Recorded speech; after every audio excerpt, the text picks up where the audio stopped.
guys! Nandito ngayon tayo sa San Andres, Romblon, kung saan makikita natin ang napakagandang view sa taas.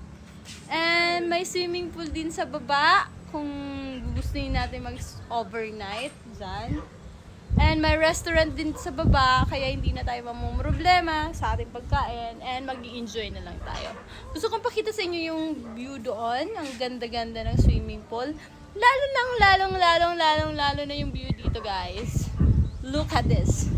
Ang hangin, ang sarap mag-relax, chill lang. Ito.